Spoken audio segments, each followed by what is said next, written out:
Me lo arrebataste todo. Pero olvidaste una cosa, caballero. Todavía respiro. La llave inglesa se me escapó de los dedos manchados de grasa cuando el teléfono vibró sobre el banco de trabajo. Llevaba casi 3 horas metido hasta los codos en el motor de un viejo Seat 124, intentando devolverle la vida al carburador. El olor familiar del aceite de motor y las virutas de metal me llenaba las fosas nasales mientras me limpiaba las manos con un trapo viejo y echaba un vistazo a la pantalla. Número desconocido. Tu casa ahora mismo. Tus hijos no están seguros. La sangre se me heló en las venas. Miré el mensaje, leyéndolo 3 veces antes de que mi cerebro procesara lo que veía. Lucía tenía 8 años. Mateo, 6. Deberían estar durmiendo en sus camas en ese preciso momento, a salvo en la casa adosada de la calle Olmo que Elena y yo habíamos comprado cuando aún creíamos en él para siempre. Agarré las llaves y salí corriendo. El trayecto desde el taller de reparaciones de coches de los Ruiz hasta mi casa solía durar 12 minutos.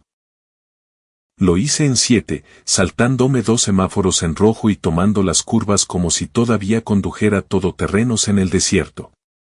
Las manos me temblaban sobre el volante mientras los peores escenarios se reproducían en mi mente como una película de terror que no podía apagar. Las luces rojas y azules intermitentes me golpearon primero. 3 coches patrulla alineados en mi calle, sus destellos pintando el vecindario con sombras alternas. Una ambulancia estaba aparcada en mi entrada, con las puertas traseras abiertas como una boca gritando en la noche. Aparqué torcido junto al bordillo y corrí hacia la puerta principal. La cinta policial amarilla se extendía a lo ancho de la entrada como una decoración macabra de fiesta. A través de la ventana del salón podía ver figuras moviéndose dentro. Las ventanas de arriba, la habitación de Lucía, la de Mateo, estaban a oscuras, pero algo iba mal con el cristal. Parecía manchado. Diego, gracias a Dios que estás aquí. Elena salió tambaleándose de la ambulancia, con un sanitario siguiéndola.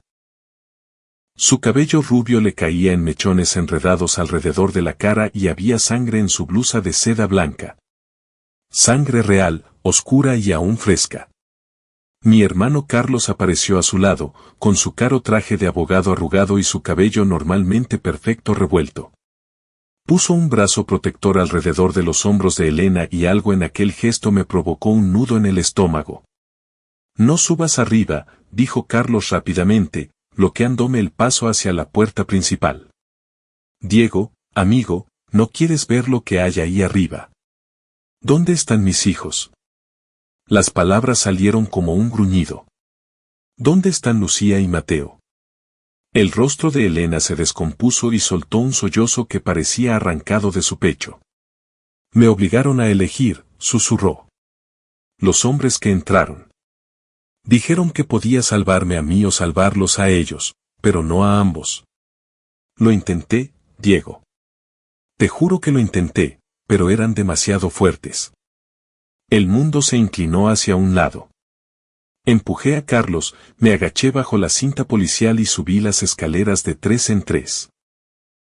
Un policía uniformado intentó detenerme, pero yo era más grande y estaba más furioso, y nada iba a separarme de mis hijos. La habitación de Lucía fue la primera. La puerta estaba abierta y pude ver su camita con la colcha de princesas. Las paredes rosadas que habíamos pintado juntos la primavera pasada estaban salpicadas de algo oscuro. Su elefante de peluche yacía en el suelo, con un ojo de botón arrancado. La habitación de Mateo era peor. Las piernas me fallaron. El mundo se evaporó a mi alrededor, dejando solo el sonido de mi propia respiración entrecortada y el sabor de la bilis en la garganta. Mis bebés. Mis perfectos e inocentes bebés. Alguien me agarró del brazo. El inspector Sánchez, creo, aunque apenas registré su rostro. Decía algo sobre pruebas, escenas del crimen y no contaminar nada. Pero sus palabras sonaban como si llegaran desde debajo del agua. Bajé las escaleras tambaleándome sobre piernas inestables. Elena estaba sentada en la parte trasera de la ambulancia, dando su declaración a otro inspector. Carlos estaba a su lado, con la mano apoyada en su hombro de una manera que parecía demasiado familiar, demasiado cómoda. Dos hombres, decía Elena, con la voz temblorosa pero clara. Llevaban pasamontañas. Entraron por la puerta trasera mientras me preparaba para acostarme. Dijeron que querían dinero, joyas, lo que tuviéramos. Cuando les dije que no guardábamos efectivo en casa, se enfadaron. ¿Y qué pasó después, señora Ruiz?, preguntó el inspector con suavidad. Subieron arriba. Oí los gritos de los niños e intenté correr hacia allí, pero uno de ellos me agarró. Me golpeó. Se tocó un moretón en la mejilla que ya se estaba poniendo morado. Debo de haberme desmayado. Cuando desperté, Carlos ya estaba aquí. Los ahuyentó, pero era demasiado tarde. Miré a mi hermano. ¿Cómo supiste que tenías que venir? Los ojos de Carlos parpadearon solo un segundo. Elena me llamó. Estaba histérica. Dijo que alguien había entrado. Vivo a 10 minutos, así que vine enseguida. Tú llamaste a Carlos antes que a la policía. Estaba aterrorizada, dijo Elena rápidamente. No pensaba con claridad. Carlos siempre ha sido como de la familia para nosotros. Sabía que ayudaría. Como de la familia. La frase se me quedó atragantada como una espina. Carlos siempre había sentido envidia de lo que yo tenía, el negocio próspero, la esposa hermosa, los hijos perfectos. Cuando éramos niños, me robaba los juguetes solo para verme llorar. De adultos, había encontrado formas más sofisticadas de quitarme lo mío. Lo siento, Diego, dijo Carlos. Y por un momento, su expresión pareció casi sincera. Sé cuánto significaban esos niños para ti. Significaban. En pasado, como si ya fueran solo un recuerdo. Los miré a él, a Elena, a la cinta policial ondeando en la brisa nocturna, y me hice una promesa a mí mismo y a mis hijos muertos. Averiguaré quién hizo esto, dije en voz baja. Y que Dios ayude a quien sea cuando lo haga. 3 días después, estaba sentado en el despacho del inspector Sánchez, mirando las fotos de la escena del crimen que había exigido ver y que inmediatamente lamenté haber visto. El inspector era un hombre curtido de unos 50 años, con ojos amables y un bigote que se había vuelto gris en los bordes. Había sido paciente conmigo, más de lo que probablemente merecía. El equipo forense ha terminado de procesar la escena, dijo, deslizando una carpeta de manila sobre el escritorio. No hay huellas salvo las de los familiares, ni ADN que podamos usar. Estos tipos eran profesionales. ¿Y la puerta trasera? Elena dijo que entraron por ahí. La cerradura fue forzada con ganzúa, no violentada. Trabajo limpio. Sabían lo que hacían. Hojeé las fotos con las manos ya firmes, ahora que el impacto inicial había pasado. El entrenamiento militar me había enseñado a compartimentar, a apartar las emociones y concentrarme en los hechos. Y los hechos no encajaban. Este moretón en la cara de Elena, dije, señalando una de las fotos. Está en la mejilla izquierda, ¿verdad? Coincide con un golpe de alguien diestro. Pero mira el ángulo. Si alguien la hubiera golpeado de frente, el moretón sería distinto. Esto parece que la golpearon por detrás o desde el lado. El inspector se inclinó hacia adelante, estudiando la foto con más atención. ¿A dónde quiere llegar, señor Ruiz? Aún no lo sé, pero algo no encaja en todo esto. Necesito más preguntas que respuestas. Y conduje directamente a Investigaciones Navarro, una pequeña oficina encima de una casa de empeños en el barrio conflictivo de la ciudad. Había encontrado a Natalia Navarro en internet, una exinspectora de la Policía Nacional que se había mudado a nuestro rincón olvidado después de un escándalo de corrupción que la sacó de la gran ciudad.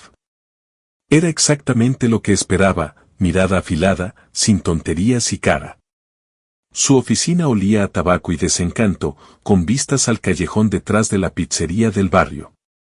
¿Estás seguro de que quiere saber lo que pueda encontrar?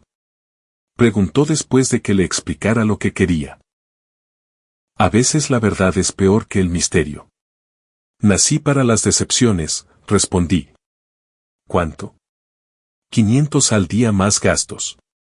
Y señor Ruiz, si su esposa está mintiendo sobre lo que pasó esa noche, ¿está preparado para lo que eso podría significar?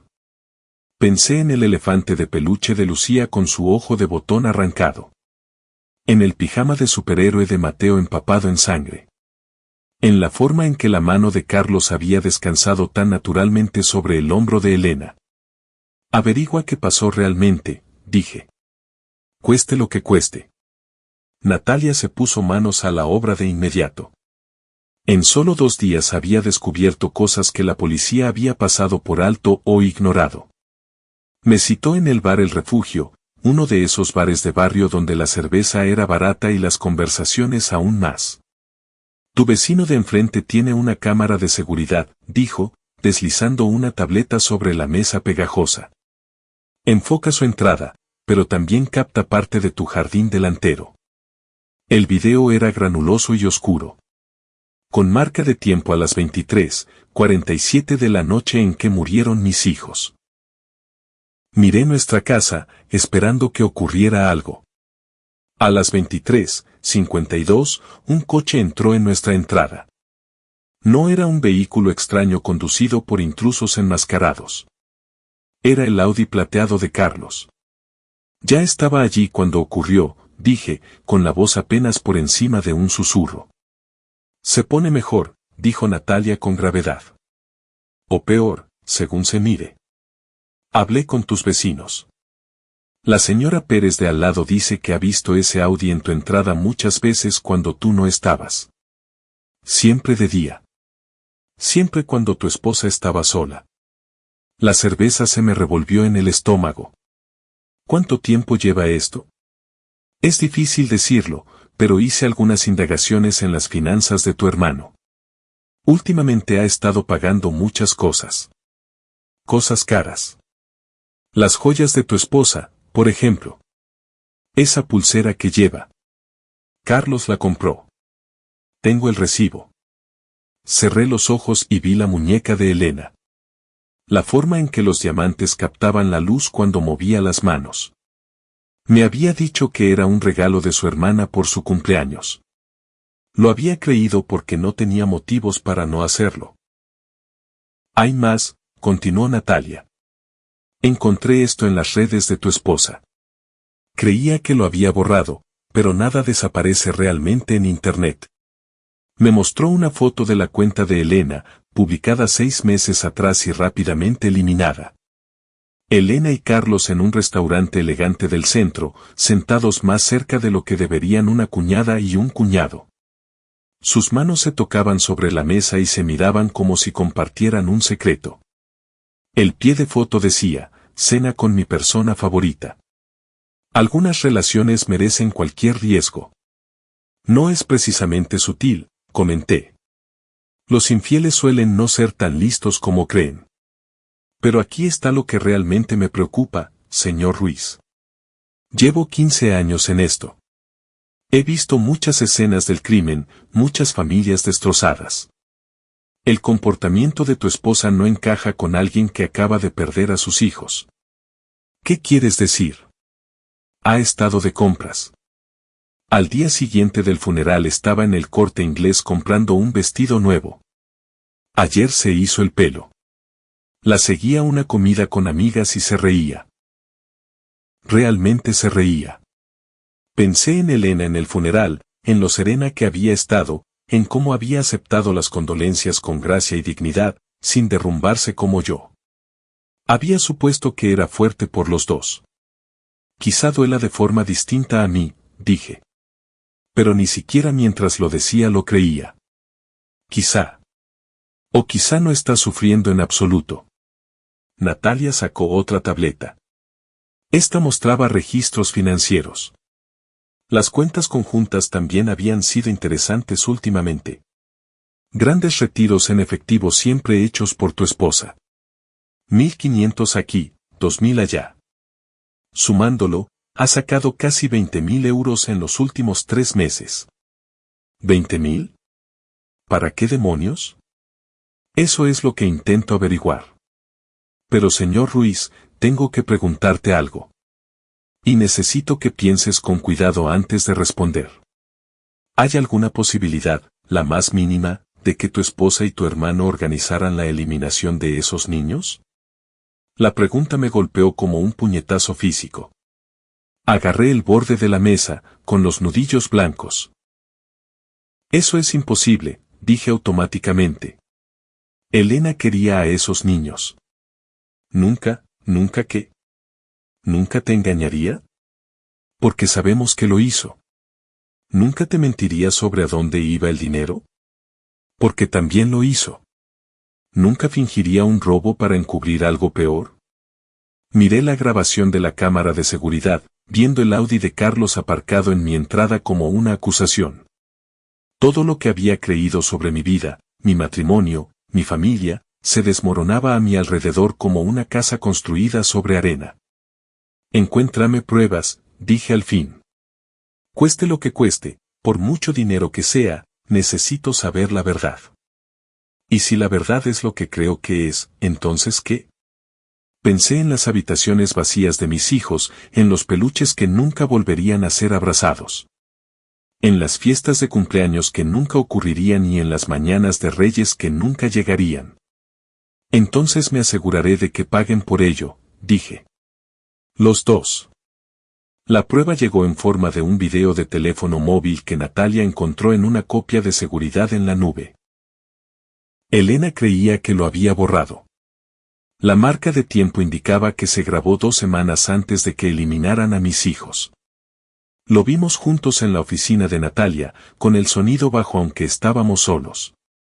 Elena estaba en nuestro dormitorio, caminando de un lado a otro mientras hablaba con alguien fuera de cámara. Llevaba el vestido rojo que le había regalado por nuestro aniversario. El que la hacía parecer una estrella de cine. No podemos seguir así, decía. Diego empieza a hacer preguntas sobre el dinero. Y los niños también se están dando cuenta. Mateo me preguntó por qué el tío Carlos viene tanto cuando papá está trabajando. La voz de Carlos surgió desde detrás de la cámara. ¿Entonces qué quieres hacer? ¿Terminarlo? ¿Volver a tu aburrida vida con tu aburrido marido? No lo llames aburrido. Es un buen hombre. Los buenos hombres siempre pierden, cariño. Mira lo que yo puedo darte. La cámara recorrió nuestro dormitorio, enfocando las joyas esparcidas sobre la cómoda. Joyas caras que yo nunca había visto. Mira lo que podríamos tener juntos si no tuviéramos que escondernos. Elena dejó de caminar y miró directamente a la cámara. Su expresión era fría, calculadora. Nada que ver con la mujer cálida y cariñosa con la que creía haberme casado. Los niños lo complican todo, dijo. Aunque nos divorciáramos, Diego querría la custodia compartida. Nunca seríamos libres. Los niños se pueden solucionar, dijo Carlos con cuidado. ¿Qué quieres decir? Quiero decir que los accidentes ocurren. Trágicos accidentes inesperados, y las viudas afligidas reciben mucha simpatía y dinero del seguro de vida. Elena se quedó callada un largo momento y me sorprendí conteniendo la respiración, rogando que rechazara la idea, rogando que la mujer que había amado durante 10 años mostrara algún rastro de instinto maternal. En cambio, sonrió. ¿Cuánto seguro de vida? Preguntó. El video terminaba ahí, pero era suficiente. Más que suficiente. Me quedé sentado en la oficina de Natalia, mirando la pantalla en blanco, sintiéndome como si me hubieran destripado con un cuchillo oxidado. La mujer con la que había compartido cama, la mujer que había dado a luz a mis hijos, había planeado su final como si planeara una cena. Lo siento, dijo Natalia en voz baja. Sé que no es lo que querías oír. En realidad, sí lo es, respondí, sorprendido por lo calmada que sonaba mi voz. Durante la última semana he estado volviéndome loco, pensando que perdía la cabeza, imaginando cosas que no existían. Esto es mejor. Con esto puedo trabajar. ¿Qué vas a hacer? Lo pensé con cuidado. Ir a la policía era la opción obvia, pero el video solo quizá no bastara para condenarlos. Un buen abogado, y Carlos era un muy buen abogado, podría argumentar que estaba sacado de contexto, que solo desahogaban frustraciones, no planeaban realmente un homicidio. No. Necesitaba algo más. Algo que los destruyera por completo y públicamente, tal como ellos habían destruido a mis hijos. Voy a darles exactamente lo que merecen, dije. Pero primero necesito saber quién eliminó realmente a Lucía y Mateo. No lo hicieron ellos mismos. Son demasiado listos para eso. Contrataron a alguien. Será más difícil de probar, quizá, pero ahora tengo tiempo y no tengo nada que perder. Aquella noche volví a casa, a la casa que parecía un mausoleo. Elena estaba en el salón viendo un programa de televisión y bebiendo vino directamente de la botella que yo había guardado para nuestro aniversario. Levantó la vista cuando entré y, solo por un segundo, vi algo cruzar su rostro. ¿Miedo? ¿Culpa? Desapareció demasiado rápido para distinguirlo. ¿Cómo te ha ido el día? Preguntó, silenciando la tele. Bien, intentando mantener el negocio en marcha. Me senté frente a ella, estudiando su rostro como si lo viera por primera vez. El perito del seguro llamó. Están listos para tramitar las reclamaciones del seguro de vida de los niños. Los ojos de Elena se iluminaron un instante antes de recordar poner cara de tristeza. No quiero pensar en dinero ahora, Diego. Me parece mal. 500,000 cada uno, continué, observando su reacción. Eso es lo que acordamos cuando contratamos las pólizas.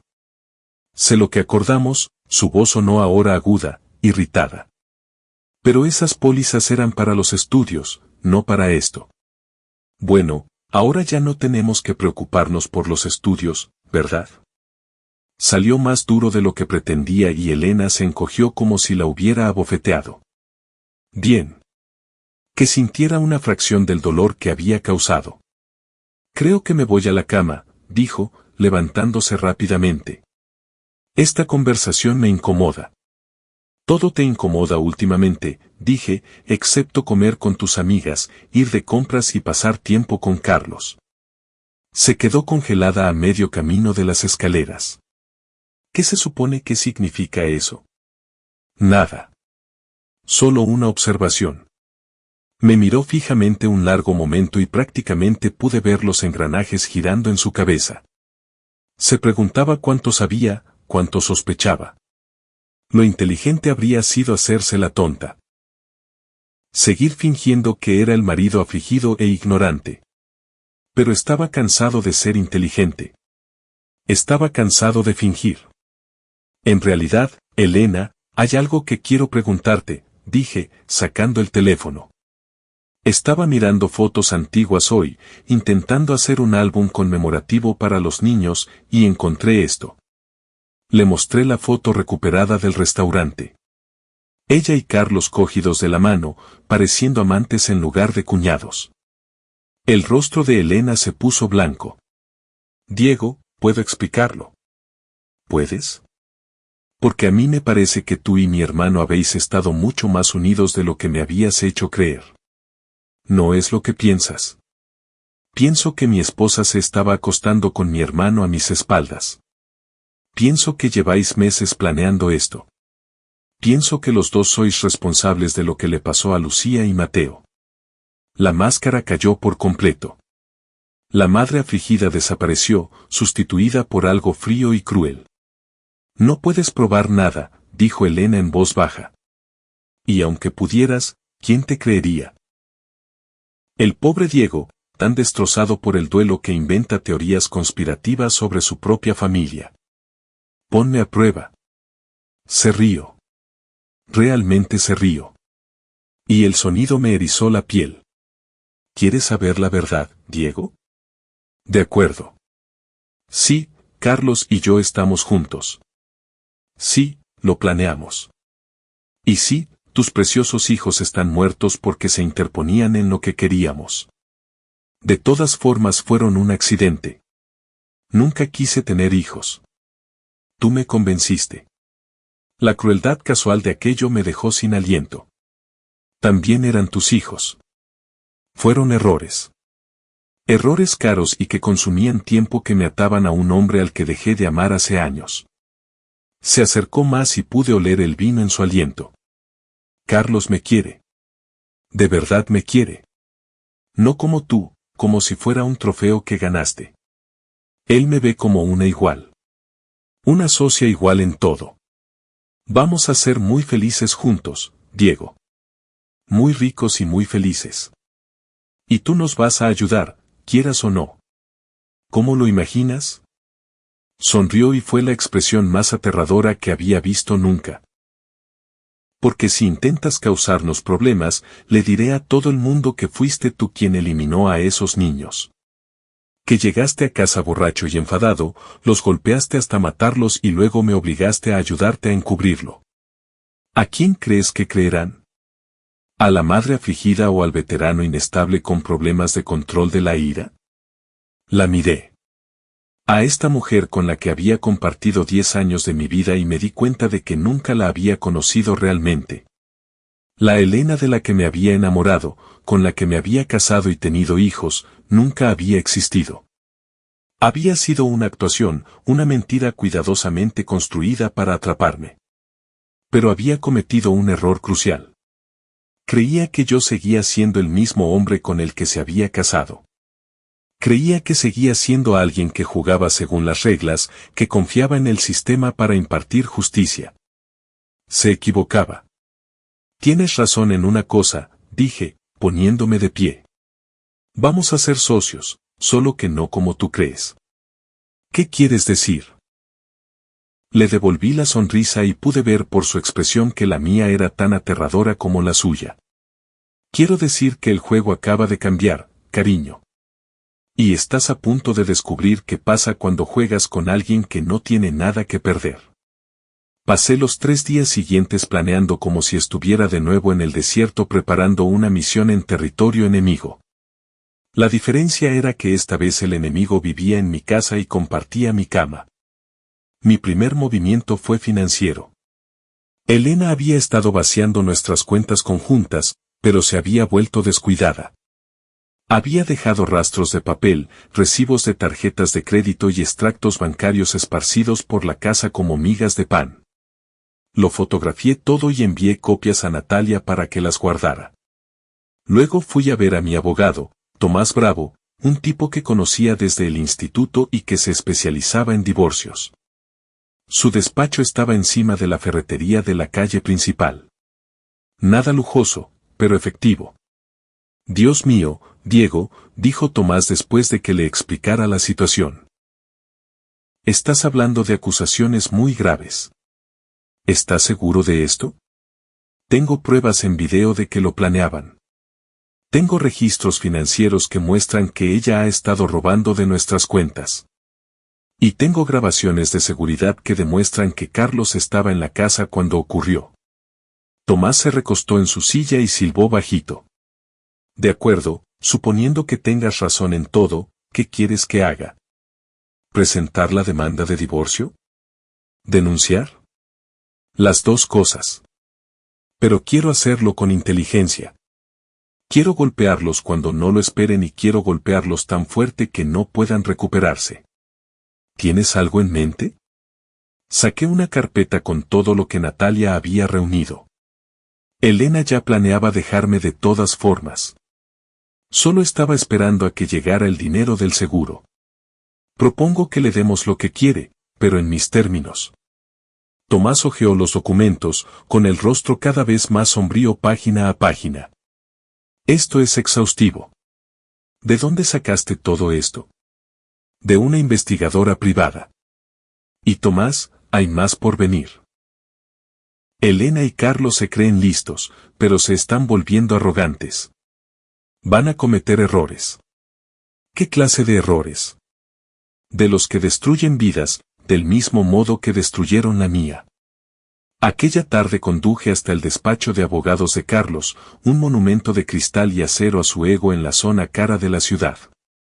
Su secretaria, una joven rubia que parecía la hermana menor de Elena, intentó decirme que estaba en una reunión. Dígale que su hermano está aquí, dije. Dígale que es sobre el dinero del seguro. Carlos apareció en menos de 2 minutos, todo sonrisas y falsa preocupación. Llevaba un traje que probablemente costaba más de lo que mucha gente ganaba en un mes y su cabello estaba perfectamente peinado como si posara para una portada de revista. Diego, me alegro de verte, hombre. ¿Cómo lo llevas? He estado mejor, respondí. ¿Podemos hablar en privado? Me llevó a su despacho, un espacio en la esquina con ventanas del suelo al techo y muebles que gritaban éxito. Fotos de familia llenaban su escritorio. Él con diversos políticos y famosos. Él aceptando premios. Él con aspecto importante e intocable. ¿Qué puedo hacer por ti? Preguntó, acomodándose tras el escritorio como un rey en su trono. Necesito ayuda con las reclamaciones del seguro, dije.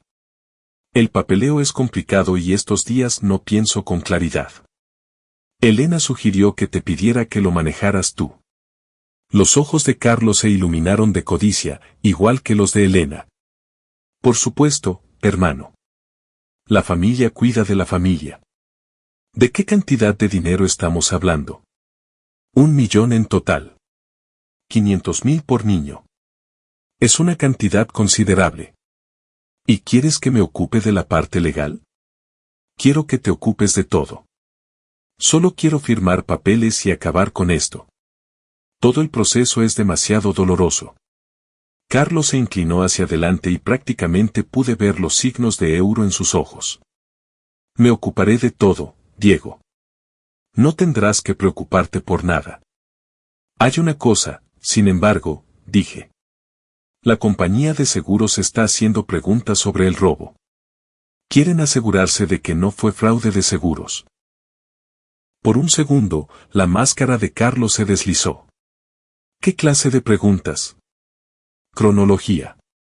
¿Quién estaba dónde y cuándo? Les interesa especialmente por qué Elena te llamó a ti antes que a la policía. Estaba asustada. No pensaba con claridad. Eso es lo que les dije. Pero son minuciosos, ya sabes. Querrán entrevistaros a los dos por separado. Asegurarse de que vuestras historias coinciden. La mandíbula de Carlos se tensó casi imperceptiblemente. Nuestras historias coincidirán porque estamos diciendo la verdad. Por supuesto que sí, dije, poniéndome de pie. Nunca lo dudé ni un segundo. Salí de su despacho sabiendo que había plantado la primera semilla de la duda. Carlos era listo, pero también paranoico. Ahora empezaría a cuestionarse todo, preguntándose qué podrían encontrar los investigadores del seguro, preguntándose si Elena podría mantener su historia bajo presión. Aquella misma tarde puse en marcha la siguiente parte de mi plan. Elena estaba en su club de lectura, o al menos eso me había dicho. Sabía que en realidad estaba en el apartamento de Carlos, probablemente celebrando su próximo golpe de suerte. Conduje hasta el bar El Refugio, donde sabía que encontraría exactamente a quien buscaba.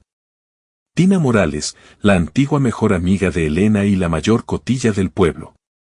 Tina había estado fría con Elena últimamente, desde que Elena había empezado a comportarse como si fuera demasiado buena para sus viejas amigas.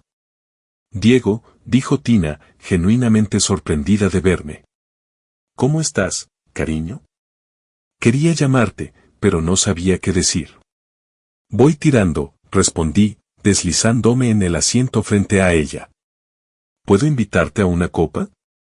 Claro, pero no pareces que vayas tirando. Tienes un aspecto horrible. Gracias. Eso es exactamente lo que todo padre afligido quiere oír. Tina tuvo la decencia de parecer avergonzada. Lo siento. No lo decía en ese sentido. Es solo que has perdido peso y parece que no has dormido en semanas. No he dormido. Es difícil dormir en esa casa. Demasiados recuerdos. Hablamos un rato de nada importante y luego dirigí la conversación hacia Elena de forma casual. Ha estado aguantando mejor de lo que esperaba, dije. Más fuerte que yo, de hecho. Ha estado saliendo con amigas, manteniéndose ocupada. Creo que es sano. La expresión de Tina se ensombreció. ¿Eso es lo que ella llama? ¿Qué quieres decir? Nada. Olvídalo. No. ¿Qué querías decir con eso? Tina miró alrededor del bar para asegurarse de que nadie escuchaba y luego se inclinó hacia adelante con complicidad. Diego, probablemente no debería decir esto, pero Elena no ha ido al club de lectura en meses. Todos supusimos que estaba demasiado ocupada con su nuevo círculo social para quedar con nosotras. ¿Qué nuevo círculo social? El de la gente del club de campo, los amigos de tu hermano, abogados ricos y sus esposas. La voz de Tina sonaba amarga. Demasiado buena para el resto de nosotros ahora. Dejé que calara y luego insistí un poco más. He estado preocupado por el tiempo que pasa con Carlos. Sé que intenta ayudar, pero a veces creo que está demasiado atento. ¿Demasiado atento? Tina rió con dureza. Diego, cariño, tu esposa y tu hermano llevan meses teniendo una aventura.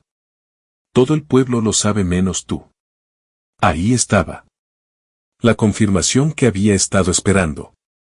Todo el mundo lo sabe. Elena no es tan discreta como cree. Los han visto juntos por todo el pueblo. Restaurantes, hoteles, compras. Demonios, mi prima trabaja en la joyería del centro. Dice que Carlos ha estado allí 3 veces en los últimos 6 meses comprando piezas caras para Elena. Dejé que mi rostro se descompusiera, interpretando el papel de marido destrozado. Pensé, quiero decir, sospechaba algo, pero me decía a mí mismo que estaba paranoico después de todo lo que ha pasado. Tina extendió la mano sobre la mesa y me apretó la mía. Lo siento, Diego. Debería habértelo dicho antes, pero no sabía cómo. Y después de lo que les pasó a los niños, me pareció cruel añadir más dolor. ¿Cuánto tiempo crees que lleva esto? Al menos 6 meses, quizá más. Tina hizo una pausa y luego añadió en voz baja, hay algo más que debería saber. La noche que murieron esos niños, Elena no estaba en casa cuando ocurrió. La sangre se me heló. ¿Qué quieres decir? Mi vecina vive enfrente del hotel del centro. Vio el coche de Elena en el aparcamiento esa noche alrededor de las 10. La vio entrar en el hotel con un hombre que parecía Carlos. Eso es imposible. Elena estaba en casa. Llamó a la policía desde la casa. Solo te cuento lo que vio mi vecina. Quizá me equivoque. Quizá fuera alguien que se parecía a Elena. Pero yo sabía que no era alguien que se parecía a Elena. Era Elena estableciendo una coartada mientras sicarios contratados eliminaban a mis hijos. La frialdad calculadora de aquello me revolvió el estómago. Agradecí a Tina su sinceridad y salí del bar con todo lo que necesitaba para destruir a mi esposa y a mi hermano. Pero aún no estaba listo para apretar el gatillo. Quería que sufrieran primero. Quería que experimentaran la misma impotencia y terror que habían sentido mis hijos en sus últimos momentos. Quería que supieran lo que se siente al tener todo lo que aman arrancado de sus manos. Y sabía exactamente cómo hacerlo. El baile benéfico fue idea de Elena, por supuesto. Un evento conmemorativo para recaudar fondos para Lucía y Mateo, anunció durante el desayuno, con la voz resumando falsa emoción. Podríamos recaudar dinero para organizaciones infantiles en su honor. Creo que nos ayudaría a sanar a los dos. Lo que realmente quería decir era que sería buena publicidad, la madre afligida convirtiendo su tragedia en algo positivo para la comunidad.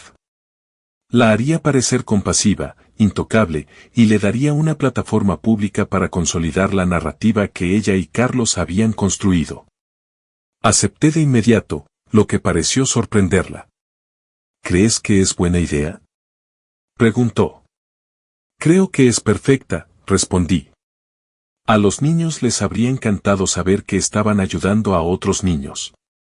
Elena sonrió y, por un momento, casi pareció la mujer de la que me había enamorado. Casi.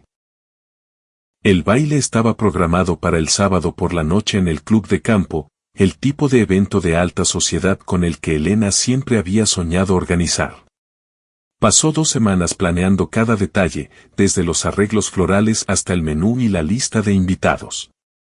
Invitó a todo el que importaba en nuestro pequeño pueblo, el alcalde, el jefe de policía, empresarios prominentes y, por supuesto, a todos los amigos abogados de Carlos.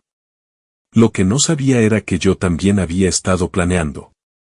Natalia había estado ocupada durante aquellas 2 semanas, siguiendo rastros de papel y migas electrónicas que Elena y Carlos habían dejado atrás. El panorama que surgió era aún peor de lo que había imaginado.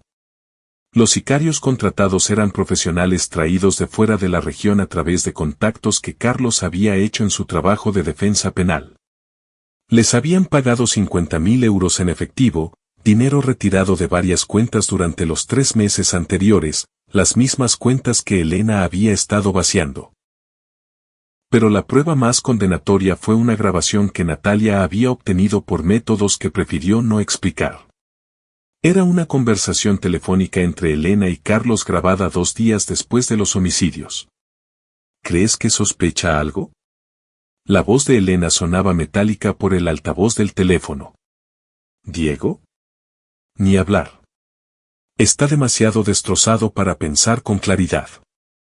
Y aunque sospechara algo, ¿qué podría probar? A veces me siento mal por los niños. No se merecían lo que les pasó. Fueron daños colaterales, Elena. Lamentables, pero necesarios. En unos meses tendremos el dinero del seguro y podremos empezar nuestra nueva vida juntos. Quizá mudarnos al sur, como hablamos. ¿Y Diego? ¿Qué pasa con él? Lo superará. Encontrará a otra mujer que lo adore. De todas formas está mejor sin ti. Siempre fuiste demasiado buena para él. Elena se rió con eso. Realmente se rió. Y el sonido me dieron ganas de dar un puñetazo en la pared. Tienes razón, dijo. He desperdiciado 10 años de mi vida fingiendo ser quien no soy. Se acabó fingir. La grabación era más que suficiente para condenarlos a los dos.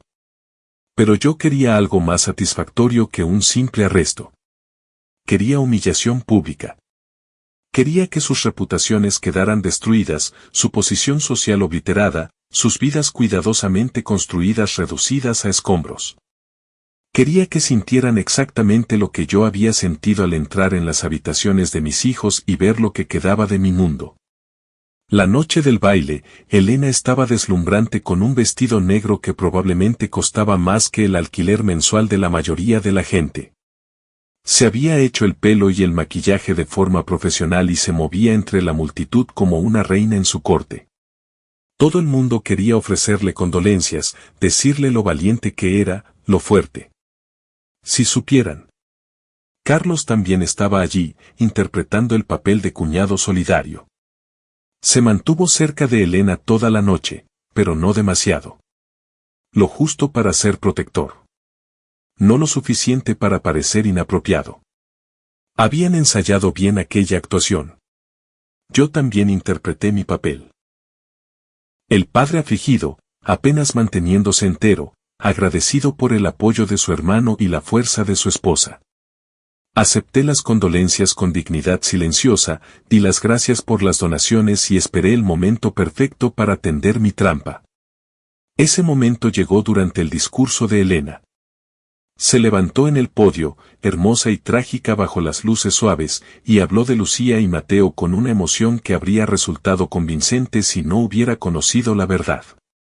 Mis hijos nos fueron arrebatados por una violencia sin sentido, dijo, con la voz quebrándose en el momento justo.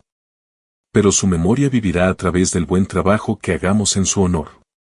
Cada niño al que ayudemos, cada vida que salvemos, es un testimonio del amor que Lucía y Mateo trajeron a este mundo. La multitud se lo estaba tragando. Podía ver lágrimas en los ojos de la gente. Podía oír murmullos de simpatía y admiración. Elena los había engañado por completo. Entonces me levanté. Me gustaría decir algo, anuncié, caminando hacia el podio. Sobre la dedicación de mi esposa a ayudar a los niños. La sonrisa de Elena flaqueó solo un segundo, pero se recuperó rápidamente. Por supuesto, cariño. Sé cuánto tienes que decir sobre Lucía y Mateo. Tomé el micrófono de sus manos y ella retrocedió, probablemente esperando que pronunciara algún tributo sentido que la haría parecer aún más compasiva. En cambio, saqué mi teléfono y lo conecté al sistema de sonido. Antes de decir nada, anuncié a la multitud, quiero que todos escuchen algo. Esto es una grabación de una conversación entre mi esposa y mi hermano hecha 2 días después de que eliminaran a mis hijos. El rostro de Elena se puso blanco. Carlos empezó a moverse hacia el podio, pero ya era tarde. La grabación llenó el salón de baile con claridad cristalina a través del caro sistema de sonido. Cada palabra, cada risa, cada referencia casual a la muerte de mis hijos como daños colaterales y lamentables pero necesarios. La reacción de la multitud fue inmediata y visceral. Jadeos de sorpresa, gritos de indignación, el sonido de sillas arrastrándose mientras la gente se ponía de pie para ver mejor a la mujer que los había engañado a todos. Elena intentó agarrar el micrófono, pero yo lo mantuve lejos de ella. Eso no es real, dijo desesperada, pero su voz fue captada por el micrófono de todas formas. Lo falsificó de alguna manera. Ha estado inestable desde que murieron los niños. Se lo está inventando. ¿También me estoy inventando esto? Pregunté, sacando la grabación de la cámara de seguridad en mi teléfono y proyectándola en la pantalla detrás del podio. Esto muestra el coche de Carlos en nuestra entrada en el momento de los homicidios. No llegando para ayudar, sino ya allí cuando ocurrió. Carlos se abría paso entre la multitud, con el rostro deformado por la rabia. «Hijo de puta», gruñó. «No sabes lo que estás haciendo». «Sé exactamente lo que estoy haciendo», dije con calma. «Estoy dando a esta gente la verdad sobre quiénes sois realmente». Elena hizo otro intento por el micrófono y esta vez lo consiguió, derribándolo de mis manos, pero el daño ya estaba hecho. Todo el salón de baile había oído la grabación, visto las imágenes, presenciado sus desesperados intentos de silenciarme. «Está mintiendo», gritó a la multitud. «Él eliminó a esos niños. Llegó a casa borracho y los golpeó hasta matarlos, luego me obligó a ayudarle a encubrirlo». Nadie la escuchaba ya. Las pruebas eran demasiado abrumadoras. Su desesperación, demasiado evidente. La gente sacaba sus teléfonos, grabando todo, transmitiendo su colapso al mundo en tiempo real. Carlos llegó al podio y me lanzó un puñetazo. Lo había estado esperando. Siempre había sido rápido con la violencia cuando no se salía con la suya. Me agaché fácilmente y dejé que su impulso lo llevara contra el podio, que se derrumbó bajo su peso con un satisfactorio estruendo. «Seguridad», gritaba Elena. «Apartadlo de mí. Es peligroso». Pero los guardias de seguridad no se movían para retenerme. Se dirigían hacia ella y Carlos, y pude ver al inspector Sánchez abriéndose paso entre la multitud con agentes de refuerzo detrás. «Elena Ruiz, Carlos Ruiz», anunció el inspector Sánchez, con la voz resonando claramente en el salón de baile. «Quedan detenidos por conspiración para cometer homicidio y complicidad en homicidio en primer grado». El caos estalló. Los flashes de las cámaras saltaron como fuegos artificiales mientras Elena y Carlos eran esposados y sacados de allí.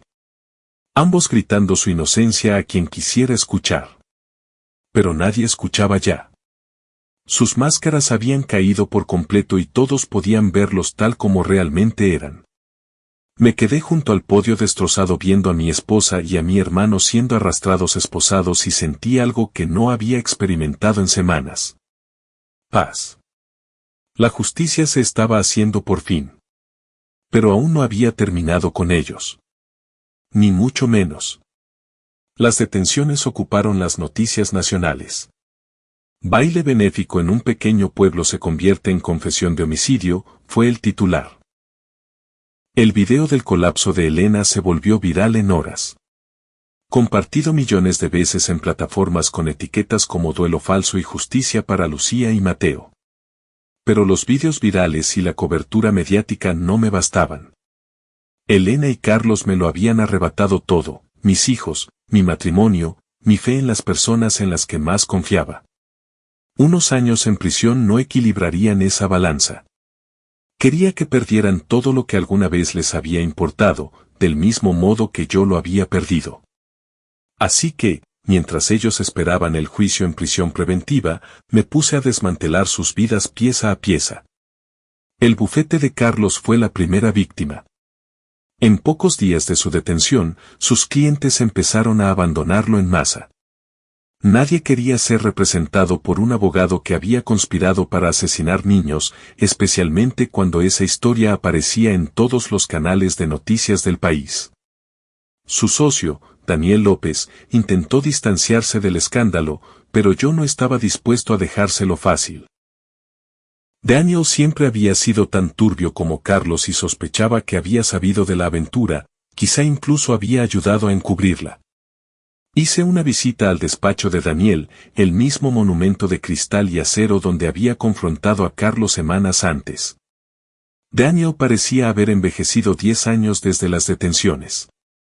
Su caro traje estaba arrugado, su cabello normalmente perfecto desaliñado y tenía ojeras. Diego, dijo nervioso cuando entré en su despacho. Siento mucho todo. No tenía idea de en qué estaba metido Carlos. Si lo hubiera sabido, corta el rollo, Daniel, dije, sentándome en la silla frente a su escritorio. Sabías de la aventura. Probablemente ayudaste a planear sus coartadas. Eso no es cierto. Yo nunca, porque tengo registros telefónicos que muestran docenas de llamadas entre tú y Elena en los últimos 6 meses. Tengo recibos de tarjetas de crédito que muestran que pagaste habitaciones de hotel donde se veían. Y tengo un testigo que te vio cenando con los dos solo 2 semanas antes de que eliminaran a mis hijos. El rostro de Daniel palideció. Esas cosas, no son lo que piensas. Solo intentaba ayudar a un amigo a superar una situación difícil. ¿Ayudándolo a planear un doble homicidio? No sabía nada de eso. Lo juro por la tumba de mi madre. No tenía idea de que planeaban hacer daño a esos niños. Me incliné hacia adelante, dejando que viera la rabia que había mantenido cuidadosamente controlada. Quizá no conocieras los detalles, dije en voz baja, pero sabías que algo iba mal. Sabías que planeaban algo y elegiste mirar hacia otro lado porque era rentable. Daniel empezó a protestar, pero levanté una mano para detenerlo. Esto es lo que va a pasar, continué. Vas a disolver esta sociedad inmediatamente. Vas a liquidar todos los activos y vas a poner la parte de Carlos en un fondo para organizaciones infantiles, las mismas que Elena fingía apoyar en ese baile. Y vas a hacerlo públicamente, con una confesión completa sobre tu papel en el encubrimiento de su aventura. No puedo hacer eso. Destruiría mi carrera. Tu carrera ya está destruida. La cuestión es si caes como un ingenuo o como un conspirador activo. Tú eliges. Daniel me miró fijamente un largo momento y luego asintió lentamente. ¿Qué quieres que diga? La verdad. Por una vez en tu miserable vida, di la verdad. La rueda de prensa del día siguiente fue todo lo que había esperado. Se plantó frente al juzgado, con las cámaras rodando, y expuso toda la sórdida historia. La aventura, la manipulación financiera, las mentiras y los encubrimientos. No llegó a admitir conocimiento de los homicidios, pero pintó un retrato de 2 personas capaces de cualquier cosa en pos de lo que deseaban. La historia dominó el ciclo de noticias durante otra semana, cada nueva revelación más dañina que la anterior. El trabajo benéfico de Elena quedó expuesto como una farsa. Había estado desviando donativos para su uso personal. Los casos anteriores de Carlos fueron reabiertos, con investigadores buscando patrones de corrupción y mala conducta. Pero la destrucción más satisfactoria fue la social. Elena siempre había cuidado más su reputación que cualquier otra cosa. Y ver cómo esa reputación se desmoronaba fue mejor que cualquier venganza que pudiera haber planeado. Sus antiguas amigas se volvieron contra ella con eficiencia feroz. Tina Morales dio entrevistas a quien quisiera escuchar, describiendo a Elena como manipuladora y fría, alguien que siempre se había creído superior a los demás. Otras mujeres salieron con historias de la crueldad y el egoísmo de Elena. Incidentes que en su momento habían parecido menores, pero que adquirían un nuevo y siniestro significado a la luz de los acontecimientos recientes. El club de campo revocó su membresía. Las organizaciones benéficas con las que había estado involucrada borraron su nombre de sus páginas web y listas de donantes. Incluso su peluquería anunció públicamente que ya no era bienvenida. La destrucción de Carlos fue más profesional, pero igualmente exhaustiva. El Colegio de Abogados inició una investigación ética que probablemente resultaría en su expulsión permanente. Su caro apartamento fue embargado para pagar los honorarios legales. Su Audi, el mismo coche captado por la cámara de seguridad en mi casa, fue embargado por el banco. En 2 meses habían pasado de ser la pareja dorada que todo el mundo envidiaba a ser las personas más odiadas del pueblo. Sus nombres se convirtieron en sinónimo de traición y homicidio infantil. Los padres los usaban como cuentos con moraleja, advirtiendo a sus hijos sobre los peligros de la codicia y el egoísmo. Pero yo aún no estaba satisfecho. Estaban en la cárcel, deshonrados y arruinados financieramente. Pero aún respiraban. Aún tenían esperanza de que, de alguna manera, pudieran reconstruir sus vidas después de cumplir sus condenas. No podía permitir que eso ocurriera. El juicio fue un circo mediático, con reporteros y equipos de cámaras de todo el país descendiendo sobre nuestro pequeño pueblo. Elena y Carlos tenían abogados separados, caros, pagados liquidando lo último de sus activos. Pero ni siquiera la mejor representación legal pudo superar la montaña de pruebas en su contra. La fiscalía reprodujo la grabación de su conversación telefónica, mostró las imágenes de seguridad, presentó los registros financieros que documentaban sus robos y los pagos a los sicarios contratados. Testigo tras testigo declaró sobre su aventura, sus mentiras, su completa falta de remordimiento en los días posteriores a los homicidios. Elena intentó mantener su inocencia, alegando que había sido coaccionada y manipulada por Carlos. Se pintó como otra víctima, una mujer arrastrada a algo que no entendía por un hombre que se había aprovechado de su duelo y vulnerabilidad. Podría haber funcionado de no ser por aquella grabación. Su propia voz riendo sobre la muerte de mis hijos, llamando los daños colaterales. Ningún jurado del mundo iba a creer que era una víctima inocente después de oír eso. La defensa de Carlos fue aún más débil. Su abogado intentó argumentar que las pruebas eran circunstanciales, que estar en la casa no probaba que hubiera participado en los homicidios, pero los registros financieros eran claros. El dinero había salido de cuentas que él controlaba, pagado a hombres con los que se había relacionado a través de su trabajo de defensa penal. El jurado deliberó menos de 4 horas. Culpables en todos los cargos para ambos. Elena gritó cuando se leyó el veredicto, un sonido de pura rabia e incredulidad que resonó en la sala. Nunca había creído realmente que la condenarían. Nunca había imaginado que su actuación no bastaría para salvarla. Carlos se quedó sentado mirando al frente, probablemente calculando ya apelaciones y maniobras legales. Siempre había creído que era más listo que los demás, que podía salir hablando de cualquier situación. Los dos se equivocaban. El juez los condenó a cadena perpetua sin posibilidad de libertad condicional. En su declaración, calificó sus crímenes como un acto de maldad tan profundo que sacudía los mismos cimientos de la decencia humana. Dijo que cualquiera que pudiera planear y ejecutar el homicidio de niños inocentes por ganancia económica había perdido el derecho a reincorporarse jamás a la sociedad civilizada. Me senté en la galería viendo a mi esposa y a mi hermano siendo sacados con grilletes y sentí algo que no había experimentado desde la noche en que encontré los cuerpos de Lucía y Mateo. Satisfacción completa y total. Me lo habían arrebatado todo, pero yo también se lo había arrebatado todo a ellos.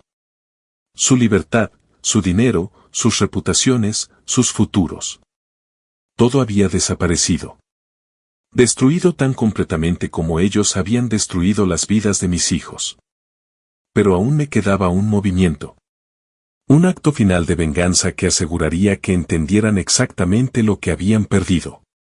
La prisión los cambió a ambos, pero no de la forma que esperaban. Elena siempre había sido hermosa, usando su apariencia como arma para conseguir lo que quería. Pero la prisión era un lugar feo que no se preocupaba por su pelo perfecto o su ropa de diseño. En 6 meses parecía otra persona. Con ojos hundidos, demacrada, envejecida más allá de sus años. Carlos siempre había confiado en su inteligencia y encantó para manipular a la gente. Pero la inteligencia no significa mucho cuando estás rodeado de personas que han oído tu historia en las noticias, que saben que eliminaste niños por dinero. El encanto no vale nada cuando todo el mundo ya te odia. Los visité a ambos con regularidad, lo que sorprendió a todo el mundo, incluidos sus abogados, el marido y hermano afligido intentando encontrar el perdón y el cierre. Era una narrativa conmovedora que los medios devoraban, pero el perdón era lo último que tenía en mente. Mi primera visita a Elena fue 3 meses después de la sentencia. Estaba en el centro penitenciario de mujeres a 2 horas de distancia, un edificio sombrío de hormigón rodeado de alambre de espino y torres de vigilancia. Tenía un aspecto terrible. El mono naranja le colgaba holgado sobre su figura disminuida y su cabello antes perfecto estaba recogido en una coleta grasienta, pero fueron sus ojos los que más me impactaron. Estaban vacíos, desprovistos de la inteligencia calculadora que una vez la había hecho tan peligrosa. Diego, dijo cuando me vio al otro lado de la mesa de visitas. No pensé que vendrías. Quería ver cómo te estabas adaptando, respondí.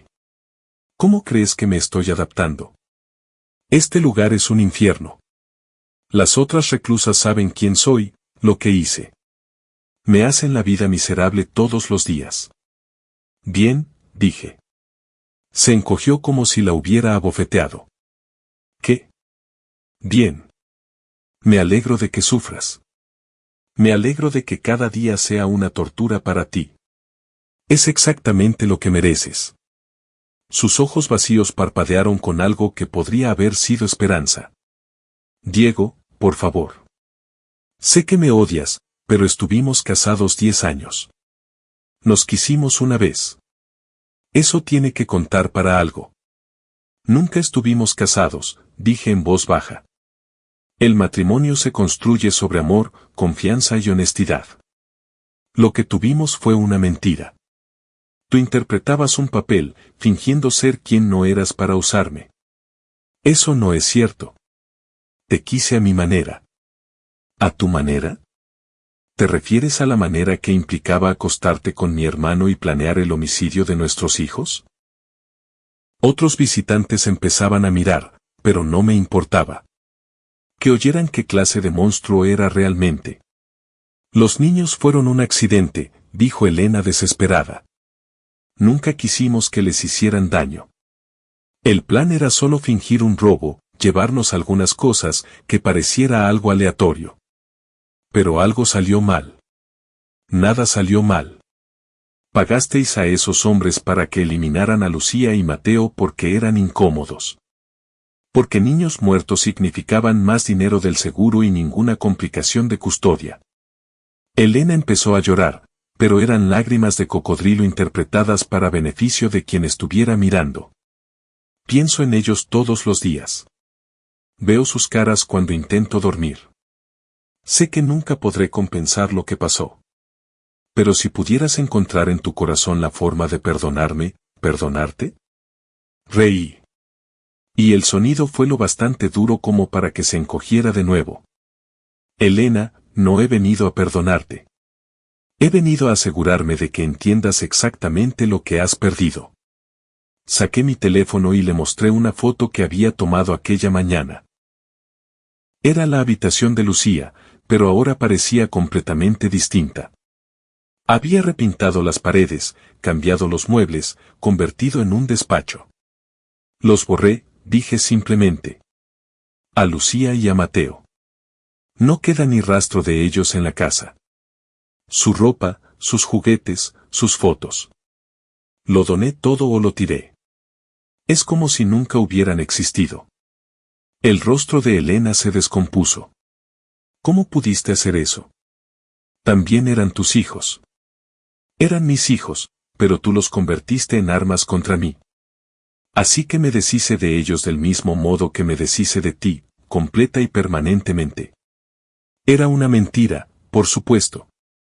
En realidad había convertido el garaje en un santuario para Lucía y Mateo, lleno de sus fotos y pertenencias, un lugar donde podía recordarlo sin la mancha de la traición de Elena. Pero ella no necesitaba saberlo. La casa está en venta, continué. Me mudaré al sur, empezaré de nuevo en algún lugar donde nadie conozca mi nombre ni mi historia. Dentro de unos años, cuando la gente me pregunte si alguna vez estuve casado o tuve hijos, les diré que no. Tú, Lucía y Mateo solo seréis una pesadilla que solía tener. No puedes decirlo en serio. Puedo y lo hago. Querías borrar tu antigua vida y empezar de nuevo con Carlos. Enhorabuena. Has conseguido tu deseo. Tu antigua vida ha desaparecido. Tus hijos están olvidados. Y pasarás el resto de tu existencia en esta caja de hormigón, sabiendo que todo lo que alguna vez te importó ha sido borrado de la faz de la tierra. Me levanté para irme, pero Elena me agarró del brazo por encima de la mesa. Por favor, no hagas esto, susurró. No dejes que los olviden. Sea lo que pienses de mí, Lucía y Mateo eran inocentes. Merecen ser recordados. Miré su mano sobre mi brazo, la misma mano que una vez había llevado mi anillo de boda, que había acariciado mi rostro y sostenido a nuestros bebés cuando nacieron. Ahora era solo otra pieza de la mentira sobre la que había construido su vida. Serán recordados, dije, liberándome de su agarre. Pero no por ti. Perdiste el derecho a recordarlos cuando los eliminaste. Mi visita a Carlos fue aún más satisfactoria. Estaba en el centro penitenciario de máxima seguridad, una instalación que albergaba a los peores criminales de la región. A diferencia de Elena, había intentado mantener cierta dignidad en prisión, manteniéndose limpio y bien arreglado a pesar de las circunstancias. Pero podía ver el miedo en sus ojos. La prisión estaba llena de hombres que tenían hijos propios. Hombres que no miraban con buenos ojos a quienes hacían daño a niños. Carlos vivía cada día sabiendo que cualquiera de sus compañeros de prisión podría decidir impartir su propia justicia personal. Hola, hermano, dije cuando me senté frente a él. Diego, no estaba seguro de que vendrías. Quería ver cómo vive la otra mitad. La prisión te sienta bien. De hecho, el naranja siempre ha sido tu color. La mandíbula de Carlos se tensó. Te crees muy listo, ¿verdad? Crees que has ganado. Estás en prisión de por vida. Tu carrera está destruida. Tu dinero ha desaparecido. Y tu novia está en un centro de mujeres recibiendo palizas de reclusas que vieron tu historia en las noticias. A mí me suena a victoria. Destruiste 2 vidas por un accidente. ¿Un accidente? ¿Eso es lo que lo llamas ahora? Los niños no tenían que morir. Eso nunca formó parte del plan. ¿Cuál era el plan exactamente? Explícamelo. Carlos miró alrededor de la sala de visitas para asegurarse de que nadie escuchaba y luego se inclinó hacia adelante. Íbamos a fingir un robo, llevarnos algunas joyas, revolver la casa, que pareciera un atraco que salió mal. Elena quedaría traumatizada pero ilesa. Tú la consolarías durante la tragedia y al final ella te dejaría por mí. Limpio y sencillo. Y los niños se suponía que dormirían durante todo el asunto. Pero Mateo se despertó, empezó a llorar, y los hombres que contratamos se asustaron.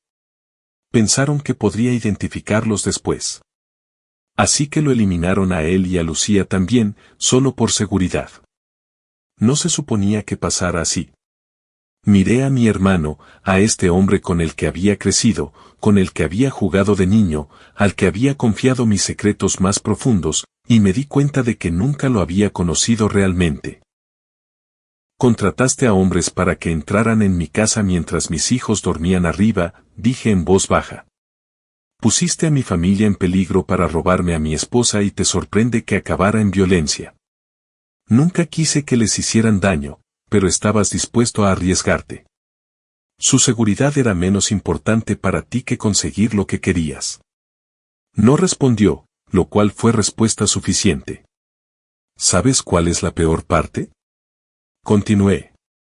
No es que me traicionaras. Ni siquiera que ayudaras a eliminar a mis hijos. Es que estás aquí sentado intentando justificarlo, intentando hacerme creer que fue todo un trágico accidente en lugar del homicidio a sangre fría que realmente fue. Créete lo que quieras. No cambia nada. Tienes razón. No cambia nada. Lucía y Mateo siguen muertos. Tú y Elena vais a pudriros en prisión. Y yo voy a pasar el resto de mi vida asegurándome de que todo el mundo recuerde exactamente qué clase de monstruo sois. Saqué una carpeta y la deslicé sobre la mesa. A propósito, pensé que querrías ver esto. Carlos abrió la carpeta y su rostro se puso blanco. Dentro había recortes de periódicos, artículos de revistas e impresiones de historias en línea.